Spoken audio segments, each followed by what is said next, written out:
Hi again everyone. So in the last video I just explained a little bit what all the first 8 classes are working, so to give you an idea to which party you want to make. But the class is not everything in the game. One other thing that is really important is how you will equip your hero. Each weapon is different, each artifact is different, so I'm just gonna explain how does it work. So let's start with the basic. There's only 8 for now. There's only 11 different weapons. That's enough. Later we have more weapon that is coming, like if the game can be successful we have other idea that is coming, but for the core box this is what I'm going to explain, the 11 first weapon. So first of all, the main weapon of the game, it's always like an axe, a mace and a sword. So the difference between each weapon is the sword will reduce the armor save of your enemy. So every heroes have a predetermined armor save that will help them negate physical damage.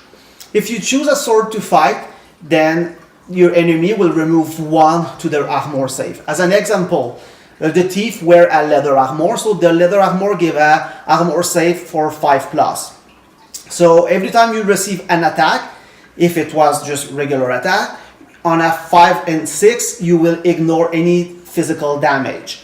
If someone is attacking you with a sword, the sword will reduce your armor save by 1.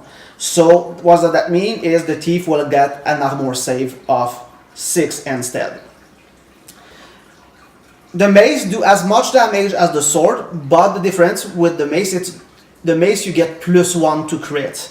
So instead of critting on a 6, you're gonna crit on a 5 or a 6. So it's quite strong, so we had to give some kind of malus to it.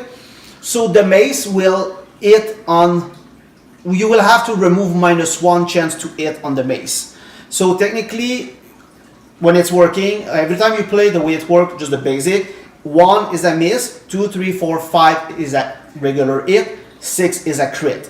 So with the mace, it's going to be 1 and 2 you miss, 3 and 4 you hit, 5 and 6 you crit. So the mace is as strong as the sword, the regular attack of 25 damage.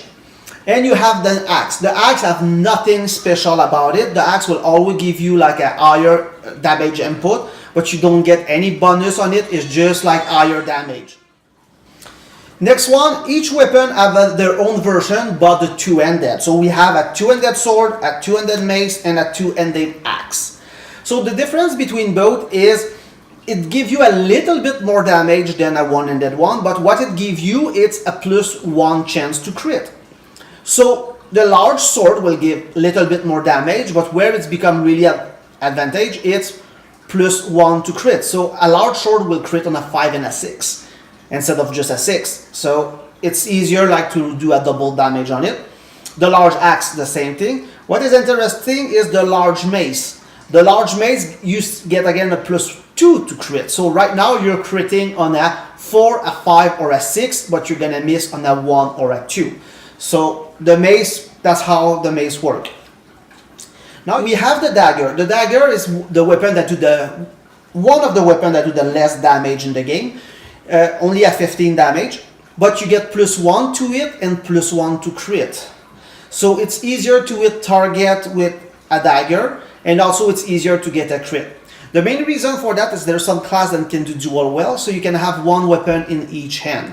If you choose to do that, what it gonna does is you have to remove -1 to it on each weapon. So if you want, you could have, with a warrior, you can have just a 1 mace in each hand, but now you will be -2 to it. So you will miss on a 1, a 2, and a 3, 4 regular hit, 5 and 6 a crit. So it may be complicated like that, but it's really simple, believe me. Next weapon we have is the staff. That is really the perfect weapon for any kind of sorcerer.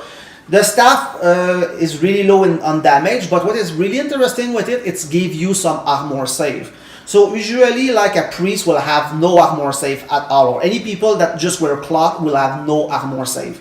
By giving them a staff, you give them 1 armor save, so that means now they're having an armor save on 6+. It's not that much, but sometimes it can make a difference. Another weapon is you have the spear. The spear is a two-handed weapon. But that two-handed weapon don't do like the axe, the mace, or the sword. It doesn't give you any bonus to crit. But what the spear gonna give you is gonna give you the same damage as the large sword. But instead of having +1 to crit, you're gonna have -2 to your enemy armor save. So let's say that you were fighting against again the same thief that have a leather armor on a save at 5+. With the spear, you remove 2 to the enemy armor save. So that's mean anything that is leather will have no armor anymore versus a spear. Also, what we have the bow. The bow is a two-handed weapon. What is interesting with the bow don't do as much damage as a sword or anything like that, and you get a -1 to hit with it. So it's kind of weird weapon, but the advantage with the bow, it's the person that you're attacking cannot use defensive skill against a bow. So if you wanted to have like a ninja with a bow at the back in your team shooting at the caster, you can be sure that the warrior of the entire team cannot taunt you, so you're forced to attack the warrior. So you can decide where you put your attack by ignoring any taunt or anything like that. So it's an interesting weapon. So far, all the people that try the game, not many of them use the bow, but I can see some really good use to it. And last one is the shield. So the shield, you don't require dual well to use it, and you don't get any like penalty for using the shield. You don't get the -1 to it, but you're gonna get +1 to evasion. So you have a chance to evade the hit that when people are gonna attack you. So every time you have a shield and someone does physical attack against you, they have to remove -1 to their hit. So as an example, let's say that a warrior with 2 mace was attacking a thief with a shield. Then the mace is -1 to it. You have 1 mace in each end, -2 to it. And the other guy has a shield +1 evasion, so another -1 to it that's given to the person with the mace. So that's give 1, 2, 3, 4 will be a miss, 5 and 6 will be a crit. If for any reason, that one I think it's important to explain, even if it's explained in the rule book, miss will always win over a crit. So let's say that the same fight happened and the thief decide to play the evasion card that give him another +1 evasion. Now it will be 1, 2, 3, 4, 5 will be a miss, and 5 and 6 will be a crit. Well, 5 is still a miss, because even if it's a crit, it's a miss. So that was for the weapon.